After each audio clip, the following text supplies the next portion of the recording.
Seeing Christopher Nolan's The Odyssey but don't know the story? Here's the entire epic in about 90 seconds. I'm Sean McMichael, a dark historical fantasy writer. The story begins after the Trojan War. Odysseus, the Greek king of Ithaca, is one of Greece's greatest heroes and the brilliant strategist credited with dreaming up the Trojan horse, a giant wooden horse filled with Greek warriors. The Trojans think it's a victory gift, wheel it inside their city, and let's just say that decision doesn't age well. After 10 years of war, all Odysseus wants is to get home to his wife, Penelope, and his son, Telemachus. Easy, right? Absolutely not. After escaping the Cyclops Polyphemus, Odysseus can't resist taking a victory lap. Instead of quietly sailing away, he yells his real name back at the Cyclops. Tiny problem. The Cyclops is Poseidon's son. Imagine trash talking the kid of the guy who literally controls the ocean.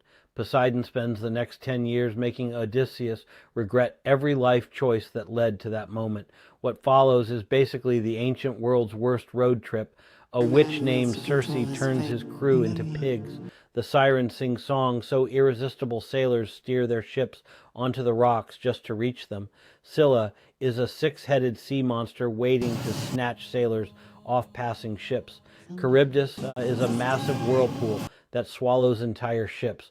Odysseus even takes a detour into the underworld to ask a dead prophet for directions. By the end of it, every member of his crew is dead, and he's the lone survivor. 20 years after leaving for Troy, Odysseus finally makes it back to Ithaca, only to discover more than 100 freeloaders have moved into his palace, eating his food, drinking his wine, spending his fortune, and trying to marry his wife. Disguised as an old beggar, he secretly returns home. The only one who recognizes him immediately is his faithful old dog, Argos. Then, with the help of his son Telemachus and the goddess Athena, he reveals himself, wipes out the suitors, and takes back his kingdom. But the Odyssey isn't really about monsters.